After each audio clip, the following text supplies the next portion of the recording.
حضور مقبول صلی اللہ علیہ وسلم نے اس مہینے میں روزے کی کثرت بہت زیادہ کی ہے۔ حضرت عائشہ سے اور ام سلمہ سے یہ چیز روایت میں ملتی ہے، حدیثوں کے الفاظ ہیں کہ حضور مقبول صلی اللہ علیہ وسلم شعبان کے روزے اتنے کثرت سے رکھتے تھے اور دوسرے مہینوں میں سوائے رمضان کے حضور مقبول صلی اللہ علیہ وسلم کو اتنے روزے رکھتے ہوئے نہیں دیکھا گیا۔ یعنی اس کا مطلب یہ نکلتا ہے کہ شعبان کے روزوں کی بہت اہمیت ہے، حضور مقبول صلی اللہ علیہ وسلم بہت باقاعدگی سے رکھتے تھے۔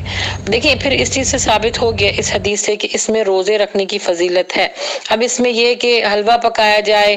روٹی بنائی جائے، لوگوں کے گھروں میں بھیجا جائے، نئے کپڑے سلوائے جائیں اور عبادتیں، دیکھیں عبادت جو ہے اللہ سبحانہ و تعالیٰ نے اپنی مخلوق پر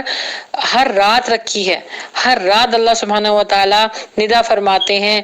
رات کے تیسرے پہر میں جو فجر کا پہر لگنے والا ہوتا ہے اس میں اللہ سبحانہ و تعالیٰ ندا فرماتے ہیں، یعنی تہجد میں، کہ کوئی ہے مجھ سے مغفرت طلب کرنے والا میں اس کو دوں گا۔ تو کسی ایک رات پہ قیاس کر کے ہم یہ ساری سال کی عبادت کو نہیں چھوڑ سکتے کہ اب شب برات آئے گی، شب معراج آئے گی تو اس میں ہم دعائیں مانگ لیں گے اور مغفرت طلب کر لیں گے۔ اللہ سبحانہ و تعالیٰ نے جن جن چیزوں کی حقیقت بتائی ہے وہ قرآن پاک میں ہے، حدیث سے ثابت ہے، تو اس میں روزے رکھنے کی بہت زیادہ اہمیت اور فضیلت ہے۔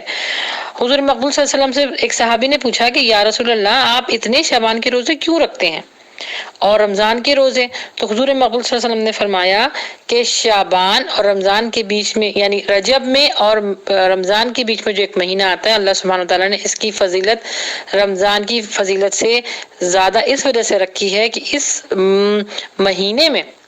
حضور مقبول صلی اللہ علیہ وسلم نے فرمایا کہ روزوں کی کثرت کرو، اتنی زیادہ کثرت کرو کیونکہ اس مہینے اللہ سبحانہ و تعالیٰ کے پاس سالانہ ہمارا نام اعمال پیش کیا جاتا ہے۔ تو پوچھا گیا کہ آپ کیوں اتنے رکھتے ہیں؟ تو فرمایا حضور صلی اللہ علیہ وسلم نے کہ میں اس وجہ سے زیادہ رکھتا ہوں کہ جب میرا نام اعمال اللہ سبحانہ و تعالیٰ کے سامنے پیش ہو تو میں روزے کی حالت میں ہوں۔ اللہ سبحانہ و تعالیٰ کو روزے نفلی عبادت کرنا بہت پسند ہے، روزہ رکھنا اللہ کے لیے بہت پسند ہے، بہت محبوب عمل ہے۔